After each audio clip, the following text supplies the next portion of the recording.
மாண்புமிகு பேரவைத் தலைவர்களுக்கும் மற்றும் உறுப்பினர்களுக்கும் என் புத்தாண்டு வாழ்த்துக்கள் என்பதை தெரிவிச்சுக்கிறேன். ஊழியர்களுக்கும் பொங்கல் நாள் வாழ்த்துக்களையும் தெரிவிச்சுக்கிறேன். போக்குவரத்து துறை அமைச்சர் அவரிடத்தில் ஒரு முக்கியமான கேள்வி. தென் மாவட்ட மக்கள் இப்போ இந்த கேளம்பாக்கம் பஸ் நிலையத்தில் புது பேருந்து நிலையத்தை திறந்துட்டீங்க. அதுக்கு ஏதாச்சும் விட்டடிக்க கூடாது. அங்க ரொம்ப மக்கள் ரொம்ப கஷ்டப்படுறாங்க. ரொம்ப அங்க இருந்து டவுனுக்குள்ள வர்றதுக்கு, சென்னைக்குள்ள வர்றதுக்கு போக்குவரத்து துறை அமைச்சர் சொன்னா சரியா வரும். ஏன்னா பேருந்துகள் அதிகப்படுத்தி தரணும். ரெண்டாவது, இந்த படிக்காதவங்க எல்லாம் தென் மாவட்டங்கள்ல இருந்து வேலையை கட்டு வர்றாங்க.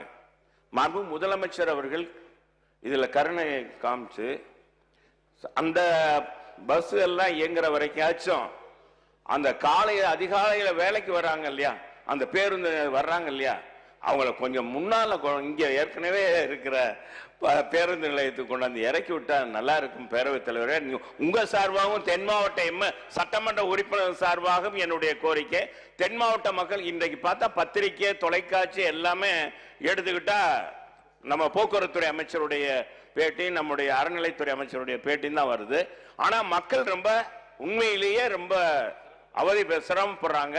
அதனால மாண்பு முதலமைச்சர் அவர்களும் மற்ற நம்முடைய அறநிலைத்துறை அமைச்சரும் போக்குவரத்துறை அமைச்சரும் இதுல கவனம் செலுத்தி மக்கள் சென்னைக்கு வந்தா எளிதாக போகலாம்ப்பா அப்படின்ற ஒரு நிலைய தென் மாவட்ட மக்களுக்கு இனிப்பான செய்தியை நம்ம போக்குவரத்து அமைச்சர் சொல்லி அவர் சபாஸ் மக்கள்கிட்ட வாங்குற மாதிரி ஏதாவது செய்யற மாதிரி மாண்பு பேரவைத்தின் வாயிலாக கேட்டு அமைகிறேன். நல்ல கேள்வி. தென் மாவட்ட மக்கள் படிக்காதவங்க நீ சொன்னத படிக்காதவங்களும் வர்றாங்க, நிறைய படிச்சிருக்காங்க, படிச்சவங்க வர்றாங்க, படிக்காதவங்களும் வர்றாங்க. மாண்புமிகு அமைச்சர் அவர்கள். மாண்புமிகு பேரவைத் தலைவர் அவர்களே, அண்ணன் செல்லூர்ராஜு அவர்களுக்கு முதலில் நன்றி. தை முதல் நாளை புத்தாண்டாக ஏற்றுக்கொண்டு வாழ்த்து சொன்னார், மிக்க நன்றி. அடுத்தது என்ன எடுத்தோன்னே நீ விட்டடிக்காதுனார். அண்ணனை பார்த்தாலே எனக்கு மட்டும் இல்லை, மொத்த சபைக்கும் மகிழ்ச்சியா இருக்கும். நீங்க எழுந்தாலே எல்லாருக்கும் ஆனந்தமா சரி போறோம். அதனால உங்கள் மகிழ்ச்சி எங்களுக்கும் மகிழ்ச்சி. அண்ணன் ஒரு கருத்தை சொன்னீங்க, அது கேளம்பாக்கம் இல்லை கிளாம்பாக்கம். முதல்ல அதை கிளியர் வரணும். அது இந்த குழப்பம் உங்களுக்கே இருக்கு. அடுத்தது, கிளாம்பாக்கத்தை தேர்ந்தெடுத்தது உங்களுடைய ஆட்சியில் தான்.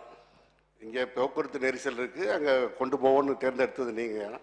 அதை நாங்கள் உங்களை போல நாங்கள் ஆரம்பித்த திட்டத்தை பாதியில் விட்டு போகிறது மாதிரி இல்லாமல் எங்களுடைய மாண்புமிகு திராவிட மாடல் முதல்வர் உங்கள் திட்டத்தை மிக சீராக சிறப்பாக நிறைவேற்றி 30% நீங்கள் விட்டு போன பணியை முழுமைப்படுத்தி இன்னும் கூடுதல் வசதிகள் என்ன தேவையோ பார்த்து செய்ய உத்தரவிட்டு அது அண்ணன் சிஎம்டிஏ துறை சார்பாக அண்ணன் சேகர்பாபு அவர்களும் பார்த்து செய்து கொண்டிருக்கிறார். அடுத்தது, ஏற்கனவே பாரிமுனையிலிருந்து கோயம்பேடுக்கு பேருந்து நிலையத்தை மாற்றும் பொழுது இதே போன்று தான் பல்வேறு பிரச்சனைகள் வந்தது.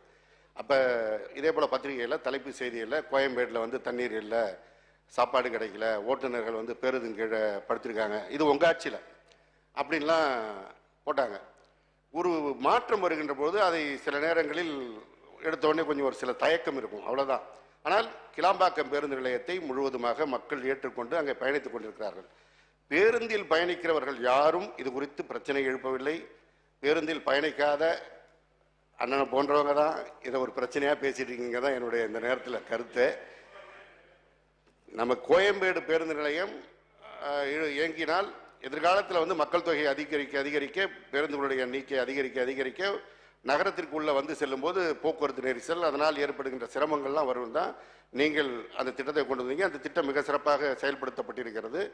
முழுவதுமாக அங்கிருந்து பேருந்துகள் இயக்குவதிலிருந்து கோயம்பேட்டிலிருந்து இயக்கப்பட்ட 100% பேருந்துகளில் 20% பேருந்துகளை மாதாவரம் பேருந்து நிலையத்திலிருந்தும் 80% பேருந்துகளை கிளாம்பாக்கம் கலைஞர் நூற்றாண்டு பேருந்து முனையத்திலிருந்தும் இயக்கப்படுகிறது.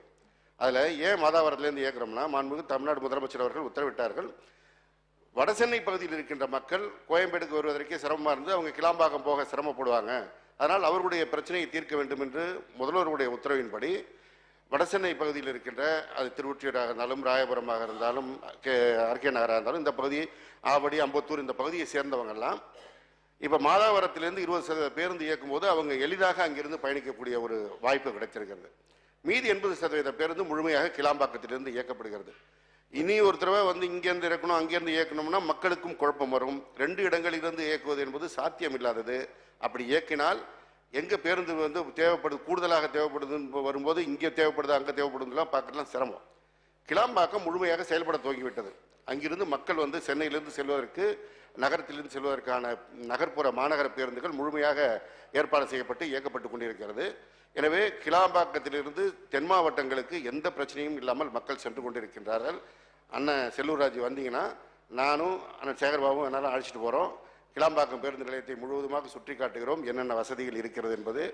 அங்கே கூடுதலாக ஏதாவது நீங்கள் சொன்னீங்கனாலும் செஞ்சுருவோம்.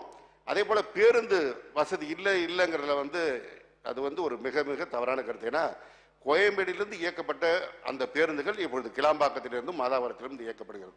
எனவே எந்த விதமான சிரமமும் இல்லாமல் மக்கள் பயணிக்கிறார்கள். வந்தால் அண்ணனை அழைத்து சென்று காட்டுவதற்கு தயாராக இருக்கிறேன். நன்றி.